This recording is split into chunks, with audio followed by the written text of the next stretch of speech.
Bonjour à tous, on se retrouve pour un nouveau Texama Show, c'est le Texama Show 139 si je ne m'abuse, encore une fois pour l'actualité technologique et informatique de la semaine.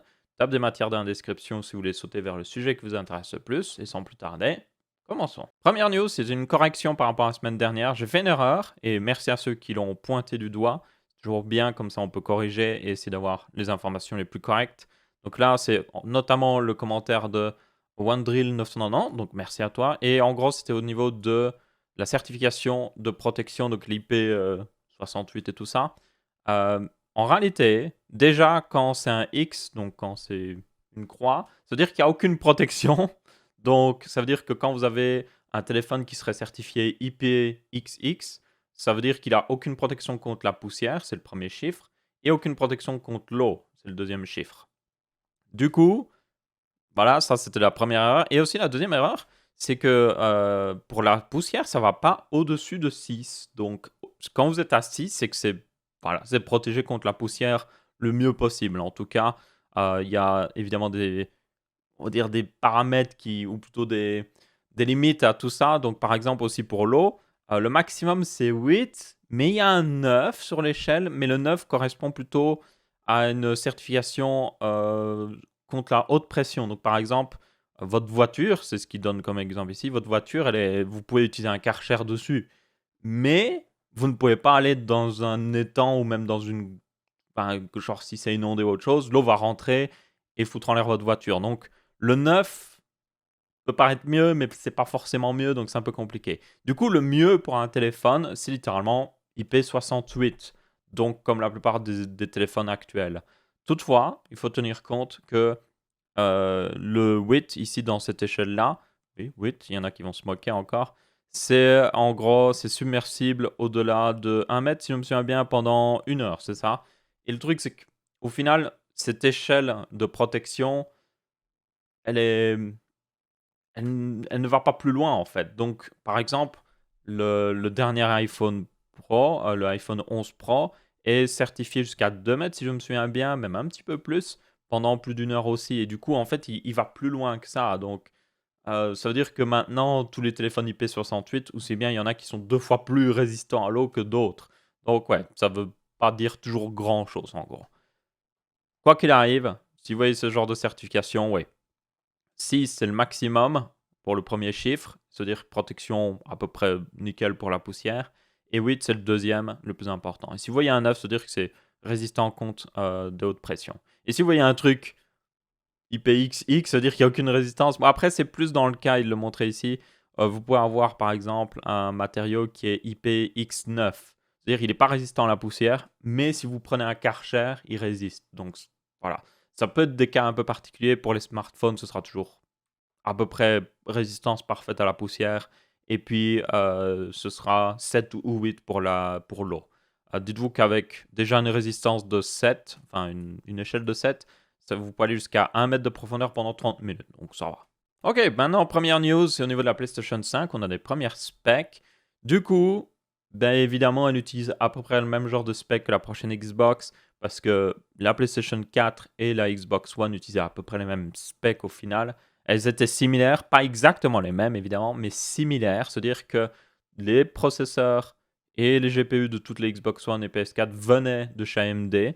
Donc AMD était en mode tranquille en train de fournir des GPU et des CPU à tout le monde. Enfin, c'est tout intégré sur le même paquet, genre au final, mais ouais. Du coup, on se retrouve avec un GPU RDNA 2, comme la Xbox, et comme les prochaines cartes qu'on va avoir d'AMD cette année-ci normalement. On aura aussi Weaker en Zen 2, donc ça c'était, on s'en doutait un petit peu. Mais du coup le GPU par contre est légèrement différent de celui de la Xbox. Il sera annoncé avec une puissance totale de 11 teraflops, ce qui peut venir du fait peut-être qu'il a un peu moins de stream processeur, ou peut-être que la fréquence est un petit peu plus basse, pour peut-être faire en sorte que la console consomme un petit peu moins, ou chauffe un petit peu moins, c'est tout à fait probable. Et du coup, pour information, la Xbox One Series X, elle était annoncée à un peu plus de 12, si je me souviens bien. Donc, vous pourriez dire, ah, c'est une énorme différence, ça va faire que la Xbox est beaucoup plus puissante. Pas vraiment. Le truc, c'est que des fois, on le voit déjà, par exemple, avec d'autres cartes AMD ou autre chose, c'est que la puissance brute ne se transfère pas toujours en puissance dans les jeux vidéo, Après, c'est sûr que visiblement, à ce qu'on voit, selon les leaks ici, mais c'est pas confirmé, le GPU sur la Xbox sera légèrement plus puissant. Après, il faut voir comment c'est utilisé aussi.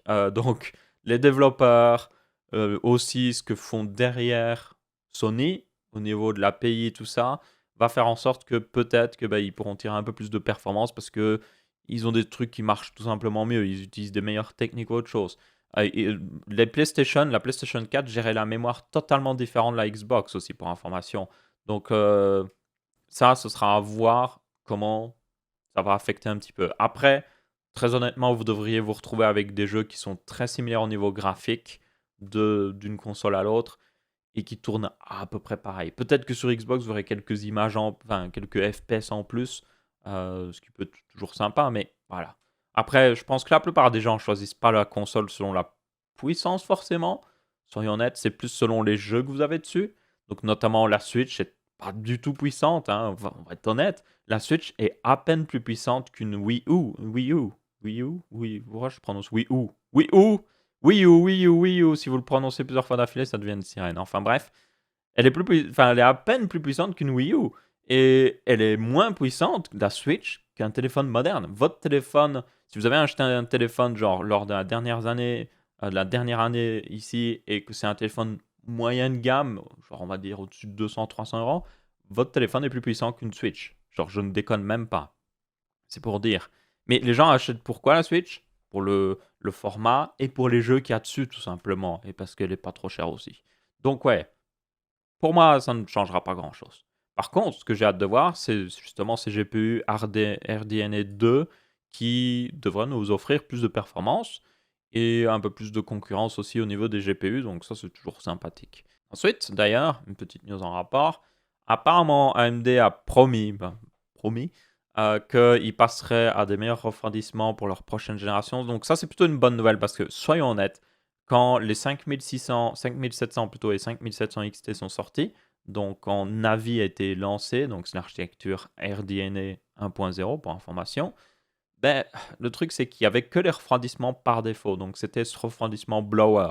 Je ne sais pas s'il le montre ici, non il ne le montre pas. C'était un seul ventilateur qui fait sortir tout l'air par l'arrière. Ça peut être bien dans certains boîtiers et tout ça, mais le problème c'est que c'est bruyant, c'est extrêmement bruyant. Ça fait un bruit de sèche-cheveux parce que ça ressemble beaucoup à un sèche-cheveux dans certains principes.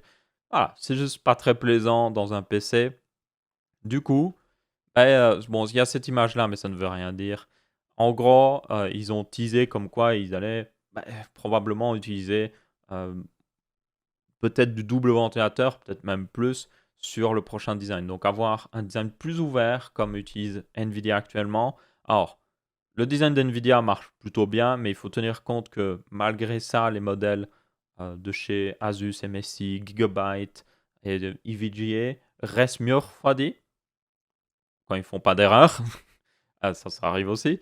Ils sont mieux refroidis, donc faudra voir quoi. Mais l'avantage ici, c'est que si vous êtes en mode la carte vient de sortir, vous voulez vraiment aller directement dessus, en profiter, mais vous ne devrez pas attendre parce que les modèles custom vont arriver aussi bien 2 semaines plus tard. Parce que AMD l'a déjà fait plusieurs fois, ça.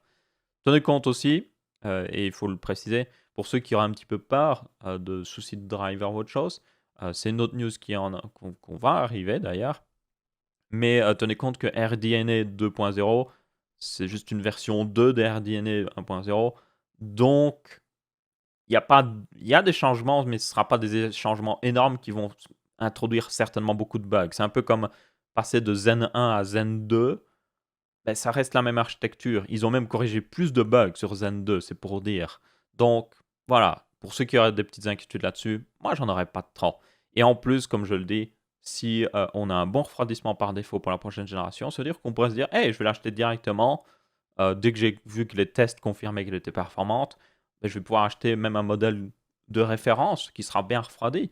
Donc, ouais, c'est plutôt cool. Et ils sont moins chers en général aussi. Donc, ça, c'est aussi un avantage. C'est que si c'est les moins chers, et qui sont bien refroidis maintenant et pas trop bruyants, ça peut être bien. News qui avait un rapport du coup, c'est Hardware Unbox. C'était un petit peu ceux qui ont commencé à vraiment mettre à jour, on va dire, enfin, demander en tout cas à la communauté qui avait des problèmes de driver avec AMD. Il y avait aussi Gamer Nexus qui avait sonné la sonnette d'alarme. Mais du coup, ils ont refait un sondage récemment. La vidéo est sortie il y a une semaine et visiblement, déjà beaucoup de gens ont eu beaucoup de problèmes fixés avec les derniers drivers AMD, au point même que maintenant le pourcentage de gens qui ont vraiment des problèmes, et les problèmes peuvent aller de petits problèmes hein, à gros problèmes, le pourcentage de gens qui ont des problèmes est de 10 à 20%, plus 20%. Pour information, moi j'avais fait un sondage, ils avaient fait un sondage, et les gens sur Nvidia avaient un petit 10% de problèmes, 5-10% de problèmes aussi avec leur carte graphique. Donc on se rapproche énormément d'Nvidia ici. Et tenez compte que ça inclut aussi des fois des petits problèmes. Par exemple, moi, je suis dans les gens qui ont des problèmes avec Nvidia parce que j'ai un petit problème qui fait que, je l'avais précisé, mais quand j'ai un DisplayPort, un écran DisplayPort branché, bizarrement, ma carte se met dans un mode, enfin, et un autre écran encore branché. Il faut deux écrans branchés. Ma carte se met dans un mode de puissance supérieure et consomme plus. Et c'est toutes les cartes Nvidia que j'ai eues ont toujours fait ça, parce que j'ai toujours eu deux écrans. Et souvent, j'ai toujours eu deux écrans qui ont des taux de rafraîchissement différents, et c'est ça qui pose problème. Dans tous les cas, moi, je me serais mis dans les pourcentages de gens qui ont des problèmes. Du coup, il y a beaucoup de fixes sur les écrans noirs et tout ça qui sont arrivés. Du coup, si vous avez une carte AMD, dites-le justement. Si vous aviez des problèmes avant, ça a été fixé maintenant. Si vous aviez des problèmes, est-ce que ils sont toujours là? N'hésitez pas à le dire dans les commentaires. Mais une chose est sûre, moi, j'aurais beaucoup plus de confiance maintenant à acheter une carte AMD pour simplement le fait que déjà, ils ont pris plus au sérieux, même si c'est ce qu'ils auraient dû faire depuis le début, il faut le préciser. Ils ont pris au plus au sérieux le fait de fixer les problèmes, et ils continuent de les fixer. Et certainement, avec l'architecture qui arrive et tout ça, il y aura plus de drivers qui vont sortir pour fixer encore plus de problèmes, parce que certainement pour la prochaine architecture, ils voudront certainement en tout cas qu'il y ait moins de bugs, je suppose, pour qu'ils en vendent plus tout simplement, parce que ça ne donne pas envie d'acheter quelque chose si vous savez que il y a des bugs ou autre chose. Donc ouais, plutôt cool. Il y a encore un petit peu de chemin à faire, mais ça veut dire que personnellement, je vais commencer à recommander à nouveau plus, en tout cas, d'acheter des cartes AMD, surtout si elles sont plus performantes, c'est le plus important. En plus, les stocks de 5600 XT, normalement, doivent être à peu près... ils ont dû être à peu près vidés, les premiers stocks préliminaires, où il y avait le mauvais BIOS. Il faudrait que je demande confirmation toutefois avec certains revendeurs, juste voir, leur dire, hey, le stock que vous avez eu là, à la sortie, est-ce que ce stock-là a été vidé et qu'il y a des nouveaux stocks depuis? Il faudrait que je vois avec eux. Notamment, j'ai quelques contacts chez Top Achat, donc je pourrais voir avec. Mais ouais, ce sera intéressant aussi de voir ça. Ensuite, on change totalement de registre. Il y a eu un leak sur iOS 14 qui montre que tout simplement, il devrait y avoir un support des trackpads dans iOS 14. Pour information, iOS ne supporte pas du tout les trackpads. Si vous branchez une souris, ça ne marche pas. Le seul moyen de faire marcher, c'est sur iPad. Vous pouvez brancher une souris, activer un mode qui fait que vous avez une souris, mais c'est pas une souris. C'est genre, vous pouvez, en fait, c'est plutôt, vous avez un pointeur de souris que vous pouvez déplacer avec une souris. Juste, vous prenez votre souris, vous la déplacez. Mais le problème, c'est que vous l'utilisez comme un écran tactile. Donc, comme un écran tactile, euh, vous appuyez pour, par exemple, défiler, vous voyez, pour faire défiler l'écran ou autre chose. Sur un ordinateur, vous ne faites pas ça. C'est genre, juste vous défilez, vous avez la molette, vous pouvez défiler comme ça, ou alors tout est affiché directement sur l'écran comme il faut. Du coup, il y a aussi d'autres trucs qui fait que, par exemple, quand vous êtes dans un jeu vidéo, si vous voulez tirer ou autre chose, par exemple, vous êtes en train de jouer à PUBG ou autre chose, vous ne pouvez pas juste cliquer pour tirer parce qu'il y a toujours le bouton tirer en bas à droite de l'écran où il faut appuyer là-dessus. Donc, disons-le clairement, et aussi si vous voulez bouger votre vue dans le jeu, vous devez appuyer sur le bouton de la souris et puis bouger, comme si vous étiez en tactile, quoi. Donc ouais, pas génial du tout. Donc là, il y aura un support officiel. Et soyons honnêtes, c'est pas forcément une grosse news pour les iPhones, on s'en fout même littéralement, on va être honnête. Utiliser une souris sur un iPhone, ouais, ok. Mais par contre, pour les iPads, c'est une énorme news parce que c'est le dernier truc qui manquait. On avait les claviers évidemment supportés depuis des années. On a eu une amélioration du système de fichiers qui permettait de brancher maintenant juste des clés USB ou autre chose. On a un port USB type C d'ailleurs. Et maintenant, le dernier truc, le support des trackpads, le support des souris. Et maintenant, avec ça, on va pouvoir vraiment, des gens vont pouvoir vraiment prendre un iPad, avoir un petit clavier, une souris et juste l'utiliser comme une surface, par exemple, une surface tablette. Et ça va te donner certainement pas mal de concurrence à la surface tablette.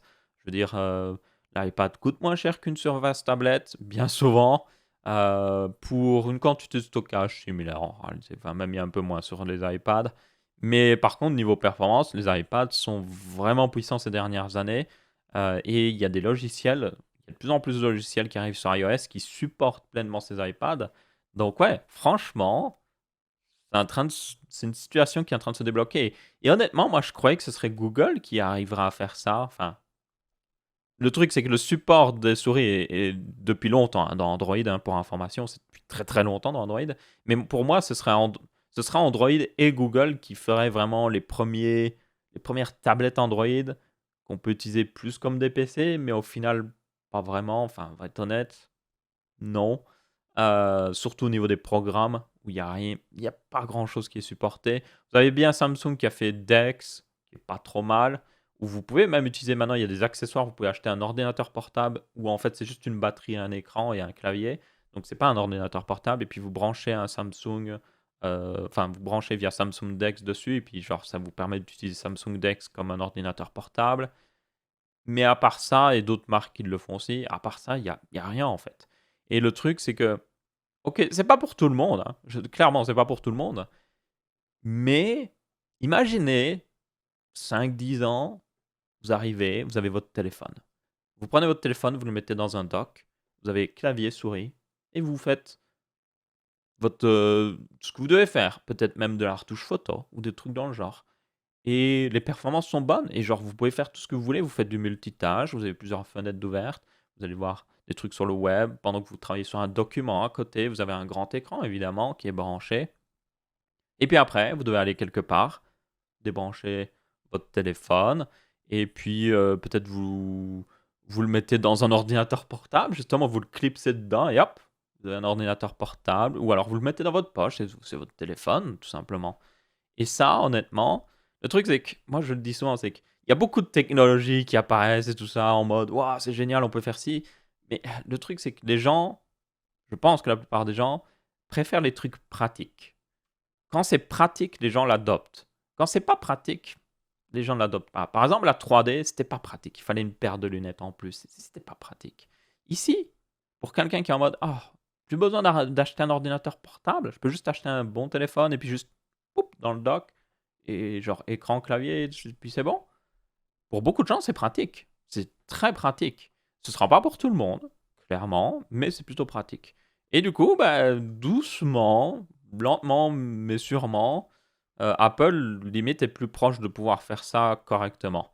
Après, je pense qu'Android a encore le temps de le faire, d'y arriver avant même Apple, d'arriver à un truc où on a un écosystème vraiment puissant. Mais bon, on verra bien. Petite news en rapport, il y a des gens qui sont amusés à mettre Android sous iPhone. Donc ça s'appelle Project Sandcastle. Ça marche surtout sur l'iPhone 7 et le 7 Plus pour le moment. Et c'est littéralement ce que vous vous doutez, c'est Android sur un iPhone. Je ne vois pas personnellement énormément l'intérêt. Bon, il y a des intérêts parce que le hardware des iPhones c'est pas forcément le meilleur, mais il a des trucs très sympathiques. Du coup, je peux comprendre l'intérêt, mais soyons honnêtes, je trouve ça un peu. Je serais plus intéressé que quelqu'un mette iOS sur un téléphone Android, vous voyez? Parce que, genre, même si iOS est beaucoup plus limité, iOS a une certaine stabilité. Bon, évidemment, si vous le mettez sur un téléphone Android, vous allez certainement perdre en stabilité, mais il y a des trucs pas mal, quoi. Mais du coup, là, oui, c'est sympa, mais je sais pas si ça vaut vraiment beaucoup la peine.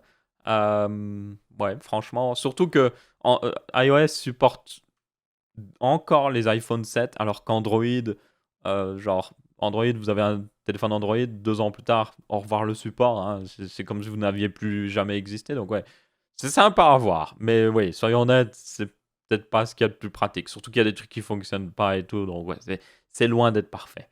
Mais si vous êtes bidouilleur ou autre chose, et que vous avez un iPhone 7 peut-être avec un écran pété, vous voulez réparer pour tester ça, bah, faites-vous plaisir. Ensuite, une autre news au niveau prix et processeur.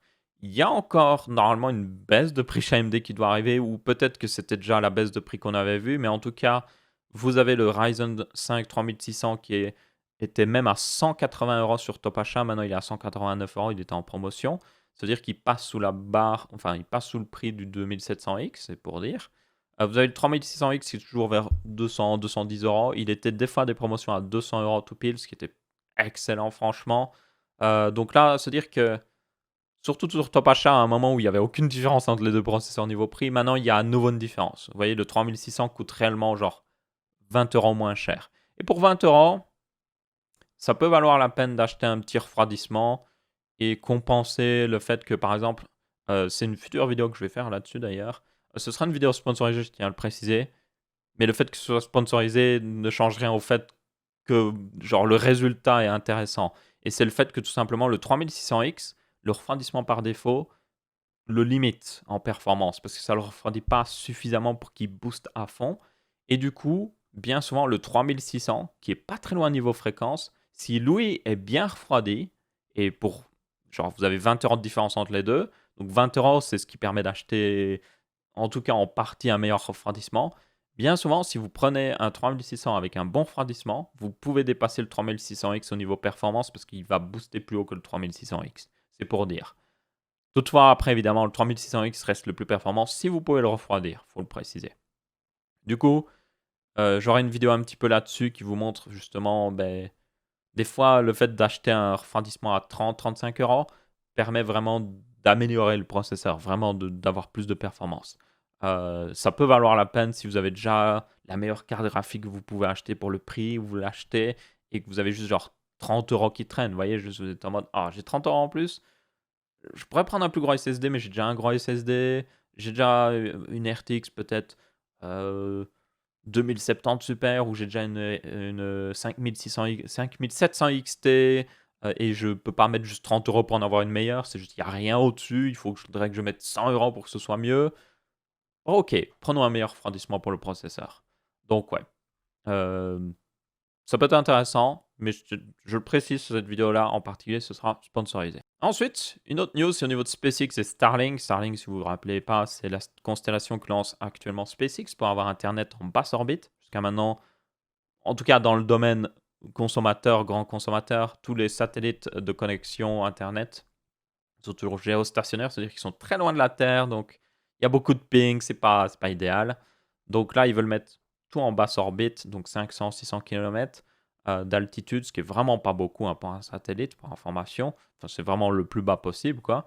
Et donc, ils les lancent par 60 dans une Falcon 9, j'allais dire, oui, techniquement, mais avec une Falcon 9. Et là, pour le prochain lancement qui va arriver, genre, il me semble qu'il arrive aujourd'hui, je sais même plus. Voilà. 13h, ouais, bah, il va certainement. Il est déjà arrivé si vous regardez cette vidéo. Donc vous pourrez aller le revoir. Mais en gros, l'entièreté pratiquement de cette fusée est recyclée. Donc, enfin, recyclée et réutilisée. Donc, par exemple, le booster est réutilisé. Le fairing, donc ça, c'est la partie où il y a des satellites protégés. Donc, c'est surtout utile quand vous traversez l'atmosphère, évidemment. Enfin, quand vous montez jusque dans l'espace, parce qu'il y a de l'air. Je pense que vous l'avez déjà remarqué qu'il y a de l'air dehors. Et du coup, ça permet d'être plus aérodynamique. Et du coup, ils s'en débarrassent quand ils arrivent au niveau de la barrière de l'espace, on va dire. Et là, il les récupère depuis quelques temps. Donc, les deux côtés vont être réutilisés. Et puis, le dernier truc pas réutilisé, c'est le second étage. Donc, c'est le deuxième étage de la fusée qui permet de booster en orbite, sur la bonne orbite, les satellites. Normalement, bon, là, ça les booste plutôt sur à peu près la bonne orbite. Puis après, eux-mêmes vont se mettre sur leur propre orbite à eux. Donc, ouais, pratiquement tout est réutilisé. Et aussi, le booster ici, le premier étage est utilisé pour la 5e fois, ce qui est assez exceptionnel. Donc ouais, moi j'ai hâte de le voir décoller et éventuellement atterrir, ce serait cool. Donc ouais, on verra bien. Et enfin, dernier truc, vous avez dû le voir, j'ai fait un live de montage de PC de stream. Donc vous avez la rediffusion si vous voulez la regarder, elle fait 5 heures. Il y a des gens qui sont en mode 5 heures pour monter un PC. Bon, déjà, je fais en live. Quand vous montez un PC, vous n'êtes pas en mode avec une caméra devant vous et en train de parler à la caméra. Ça rajoute beaucoup de temps. Et c'est aussi un truc que les gens ne se rendent pas compte des fois avec... par exemple, moi, quand je fais des let's play Minecraft ou autre chose, c'est que le fait de faire des vidéos, le fait d'avoir des gens qui regardent et que je dois parler aux gens, ça rajoute des fois pas mal de temps, en fait. Ça me fait perdre du temps, en fait, sur mon temps de jeu, même littéralement. Après, évidemment, c'est parce qu'on veut faire quelque chose d'intéressant aussi. Donc là, il y avait déjà ça. Et aussi, il y avait un petit problème avec... donc, normalement, donc je vous laisse aller voir la vidéo, mais j'ai une carte mère en X399. Donc c'est un PC de stream sur Threadripper. Mais le premier Threadripper, donc c'est un 1920X fourni par AMD. Merci à eux. Ce n'est pas une vidéo sponsorisée et le stream n'est pas sponsorisé, je tiens à le préciser. On avait aussi une X399 Strix e-Gaming de chez Asus, qui l'ont fourni aussi, merci à eux, encore une fois sponsorisé. Et il y avait aussi toutes des pièces Be Quiet, notamment refroidissement, boîtier et alimentation, qui eux aussi ont fourni, donc merci à eux, mais pas sponsorisé encore une fois. Et du coup, le truc c'est que moi, la RAM, j'avais pris la RAM ECC que j'avais eu pour pas cher sur LDLC pendant qu'ils faisaient leur truc du coin des affaires avec des grosses promotions. Et je l'avais eu pour genre moins d'une centaine d'euros, le kit, et c'est 32 Go de RAM. Le problème, c'est que c'est de la ECC registered, donc c'est la plus grosse ECC, on va dire. Et cette carte mère en particulier, et la plupart en réalité des cartes mères, j'ai regardé, Threadripper ne le supporte pas. Vous pouvez utiliser la RAM ECC, mais la RAM ECC non registered, c'est en anglais, là ça marcherait. Aussi le truc c'est que pendant le stream, si vous regardez, le BIOS de la carte mère était daté de 2017. Donc voilà, donc en gros, j'ai pas monté le PC pendant 5 heures parce que déjà j'ai parlé pendant plus d'une heure certainement, même 2 heures. Et puis j'ai passé 1 heure à juste tester des kits de RAM différents pour voir le kit de RAM qui fonctionnait. J'avais un kit Corsair qui a fonctionné. Finalement, j'ai mis celui de ce PC de stream sur lequel je fais cette vidéo. Il est dans le PC, le nouveau PC de stream. C'est un kit de 16 Go mais avec 4 barrettes, donc ça utilise le quad channel comme ça, parce que Threadripper supporte le quad channel. Et du coup, bah, c'est bon, c'est nickel. J'ai pu tester, tout fonctionne nickel. J'ai plus qu'à installer Windows, remettre les cartes d'acquisition de ce PC-là. Donc ce PC-là sur lequel je tourne la vidéo va être mis à la retraite. Euh, pour la simple et bonne raison surtout qu'il manquait de lignes PCI Express. C'est pour ça que je suis passé à Threadripper pour information. L'autre plan de secours que j'avais, c'était j'ai un Xeon. Il est juste là d'ailleurs. J'aurais pu mettre le Xeon pour débloquer un peu plus de lignes PCI Express sur la carte mère que j'ai actuellement. Mais bon, j'ai eu l'occasion ici de pouvoir avoir Threadripper, donc je me suis dit, ça permet d'avoir aussi plus de puissance CPU parce que le Xeon était seulement 6 cœurs.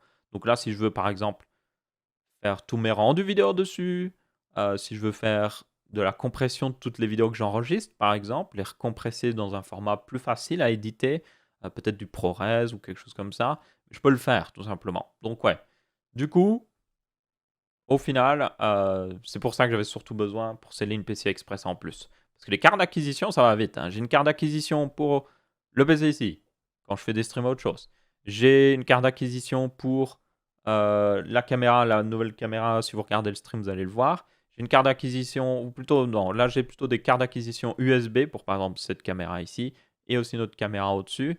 Donc ça va vite tout ça. Et pour ceux qui se demandent pourquoi j'ai besoin de tout ça, parce que personnellement, j'aime avoir un setup où tout est configuré. Et quand tout est configuré, je peux faire un peu tout ce que je veux en fait.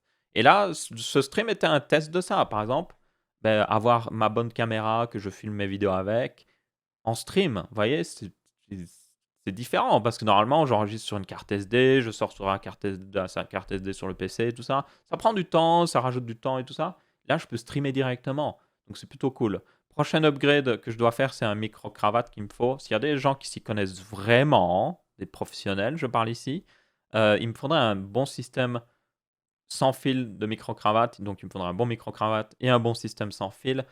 Je n'y connais pas beaucoup. Je sais que Sennheiser ont quelques modèles en particulier. Je suis prêt à investir vraiment dans un bon système parce que ça dure longtemps et ça me permettrait aussi d'améliorer toutes les vidéos Texama quand je ne peux pas avoir ce micro juste devant moi.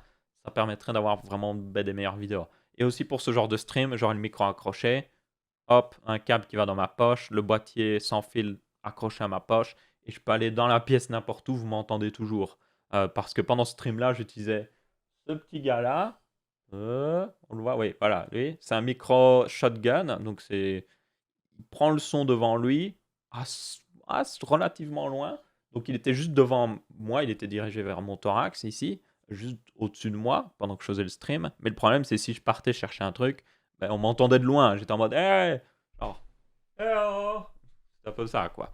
Bref, du coup, si vous avez des conseils, si vous êtes un pro là-dessus, vous avez des conseils, je suis preneur d'en avoir pour des recommandations ou autre chose. Et comme je le dis, c'est pas un problème de budget ici parce que je suis prêt à investir vraiment dans un bon système qui marche très bien plutôt que d'être cheap. Parce que des fois, il y a des trucs cheap qui marchent très bien, franchement. Mais il y a des trucs cheap qui ne marchent pas très bien. Et en général, les micros, ça peut être partagé, on va dire. Donc ouais. Et après, moi, je pourrais le brancher juste dans ma table de mixage qui est juste devant moi ici. Comme ça, je peux contrôler pendant le stream ou autre chose. Donc c'est plutôt cool. Et donc ouais, le but c'est d'avoir juste un setup où je viens, j'appuie sur un bouton pour lancer toutes les lumières. Et je peux faire des streams, je peux faire des vidéos en direct et tout ça. Et c'est rapide. J'aime ce genre de truc personnellement. Moi, c'est un truc que j'aime vraiment bien. En fait, c'est bidouiller pendant des heures pour setuper un truc que je peux utiliser seulement en quelques minutes, vous voyez. Je sais pas, j'aime bien ça. Je pense que c'est un peu comme les mécanos qui aiment bien bidouiller leur bagnole pour qu'elle fonctionne bien, ou les gens qui aiment bien passer des heures dans leur jardin pour pouvoir bouffer une tomate en 5 minutes après, quoi. C'est un peu la même chose, quoi. On passe beaucoup de temps à faire quelque chose. Le résultat est sympathique, mais pour beaucoup de gens, ça ne vaudrait pas la peine. Mais on aime bien, donc moi j'aime bien et c'est ça que je compte faire plus sur la chaîne Texama, quoi qu'il arrive, pouvoir bidouiller des trucs en stream ou autre chose. Ça peut être intéressant parce que j'aimerais bien faire des streams peut-être éventuellement en config, où je fais des configs pour les gens, d'autres streams de montage de PC. Cette fois-ci, il y aura beaucoup moins. Là, c'était un PC très spécial. C'était la première fois que je montais du Threadripper, donc je prenais vraiment le temps de bien le faire correctement, parce que le socket de Threadripper a énormément de pins. Si vous faites une erreur, ça coûte cher, on va dire. Donc ouais, je le faisais correctement. Mais très honnêtement, oui. Pour en revenir au point premier, si j'avais monté le PC par moi-même et que j'avais pris un... Bah, en réalité, si j'avais monté le PC par moi-même, j'aurais pu prendre le kit de RAM qui était dans mon PC stream directement parce que le PC stream n'aurait pas été allumé parce que je faisais un stream. Et j'aurais pu directement hop, mettre ce kit-là. Hop, c'est nickel, ça fonctionne et je passe à l'étape d'après, quoi. Donc ouais. Bref, il y avait aussi un petit problème avec le SSD où j'avais pas la vis de fixation, mais ça... En fait, tous les problèmes que j'ai eu, c'est si vous montez un PC, vous ne les aurez jamais, parce que vous n'aurez jamais de mémoire ECC et vous aurez toujours les vis qu'il faut dans la boîte. C'est juste que moi, j'avais une carte mère qui techniquement a été utilisée pour des reviews par le passé, par d'autres personnes, et une personne a oublié de remettre la vis, justement, la fameuse vis. Donc c'est, pour information, vous avez un standoff pour le SSD en NVMe, donc c'est juste un petit truc qui le rehausse de la carte mère, et puis vous avez une petite vis qui se met par-dessus. Et ouais, quelqu'un a oublié de le remettre dans la boîte, donc yay, c'est pas grave. Dans tous les cas, c'est à peu près tout pour ce Texama Show aussi. N'hésitez pas à aller voir le stream, comme j'ai dit. Semaine prochaine, il y a des vidéos qui ont mis... Je voulais les sortir une, voire deux, si tout se passait bien, mais une, c'était plus réaliste. Une vidéo cette semaine-ci, c'est la config, justement, le setup PC, mais version un peu plus technique.